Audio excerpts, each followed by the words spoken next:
Hello and welcome to Just My Thoughts. I'm your host Khaleel Ward. Thank you for tuning in to the retro review.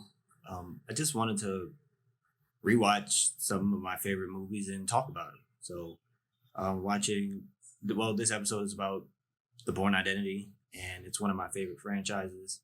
It's a 2002 movie directed by Doug Liman, who also did Mr. and Mrs. Smith and Edge of Tomorrow. Of course, it's starring Matt Damon, but you also have Chris Cooper, Clive Owen, Brian Cox, Julia Stiles. It's a nice solid cast. Again, it's an old movie, so I'm spoiling everything in the movie. So I hope you watched it, or I hope that you check it out after watching this. I really enjoyed this movie because of the mystery surrounding it all. It starts out with Bourne, in the water. They pull him from the sea. He has two shots in his back. He has something in his hip that has a bank number on it. And for about 20 minutes, we don't even know what his name is. He's talking to people. We know that he can do a lot of different things. He can tie knots certain ways. He can do math. He can speak different languages. He can fight. And then finally, we learn that his name is Jason Bourne. And as soon as we learn that, then we learn that things are not what it seems. He has all these passports. He has a bunch of money. He has a gun in the safety deposit box. And it's cool to go along on a journey with him as he figure out who he is. He comes across Marie, who helps him get to Paris, and she just needs money. And they eventually form a bond, and she becomes his only friend. On the other side, you have Chris Cooper's character and Brian Cox's characters just trying to kill Bourne, essentially. Treadstone has assassins all over the place. They call assets, and they try to kill Bourne. They activate all the assets at once, which they normally don't do, and they send them to different spots to pick off Bourne. And it's just fun watching him fight and just figure stuff out. It's not always aggressive head on, and it's not always detailed and planned out. He just gets things done. And although he can really fight, he doesn't kill. He is an assassin, but he doesn't kill unless it's absolutely necessary. And the cool thing about watching the trilogy is that one, in this movie, he doesn't get his first kill until hour and a half into the movie, which is pretty dope. And I believe he only kills 3 people. It may be 4, depending on like how you look at it, but I'll talk about that a little later. The characters, I like the way he interacts with Marie. Just the fact that she's so talkative, high energy, and she's a gypsy, always moving around and stuff like that. And he's just quiet and meticulous, and he's just trying to figure things out. And she brings some stuff out of him, and he teaches her a lot, about how to stay low and how to move and clean up, and all that little spy stuff. And it's a fun movie. It holds up, despite all the limits in technology. Everybody has a flip phone, satellites and everything is really slow. The cameras are really, really slow when they're trying to track someone. So that doesn't really hold up. But everything else, like in terms of the action and the things that's happening, it really does hold up, watching it again in 2019. And it's just cool to see an action movie that doesn't have to be over the top violent and, always going for that epic kill shot or something like that. He gets the job done with the hand-to-hand combat and, breaking a limb here and there. The first guy he fights, he puts a clinic on him, but he doesn't kill him. The guy jumps out a window, but he gets the job done well enough.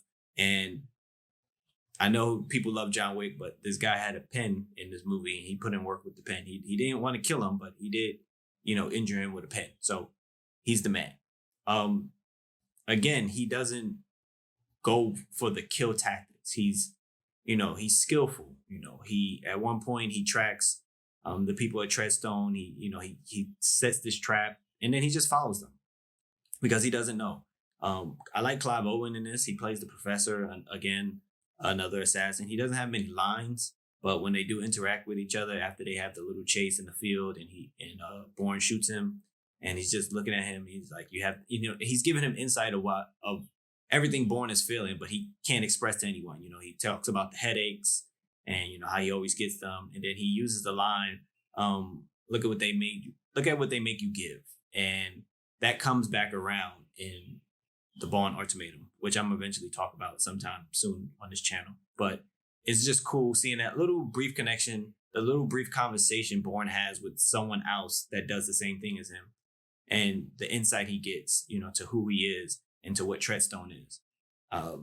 When he goes to find Conklin, Chris Cooper's character, and he just wants to know, like, who is he? What is he?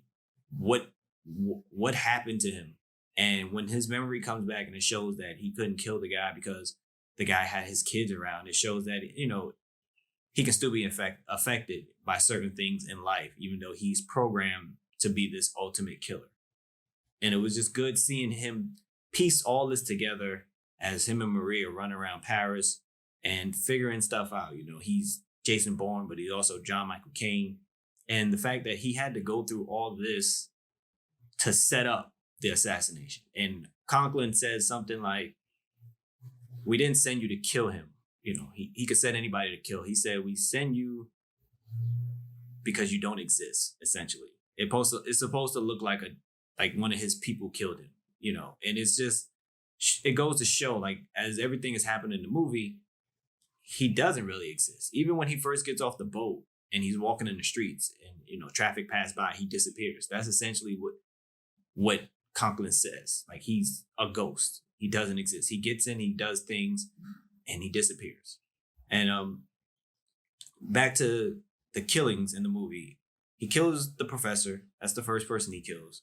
And it's just, he outsmarts him, in terms of just in the field and everything like that. And then when he goes to see Conklin, I say he doesn't kill the first guy that comes through the door. The guy breaks the door down. Bourne takes his gun, shoots him in the leg. Then the guy gets up. Bourne takes him down, and then he hits him into the guardrail. But I think the bullets that the other guy shoots is what kills that guy. That's why I say he only kills 3 people. And as the movies progress, he kills less and less people because he doesn't need to prove a point. That's how good he is at his job. And, of course, after the guy he shoots that guy, and then he jumps down and he shoots another guy. So essentially he kills 3 people in this 2-hour movie where there's action and, all these different things happening.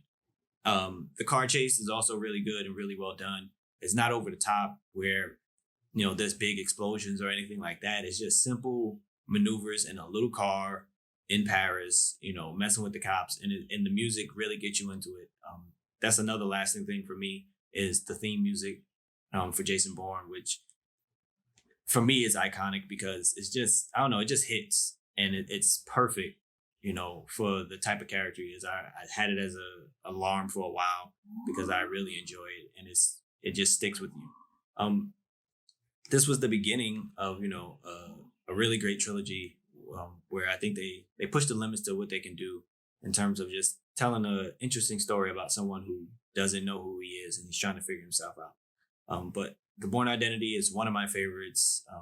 The first of hopefully many retro reviews. I hope you guys enjoyed it. I know this video is a little bit longer than most of my videos because, I'm just talking about the plot more and I can spoil stuff because it's an older movie.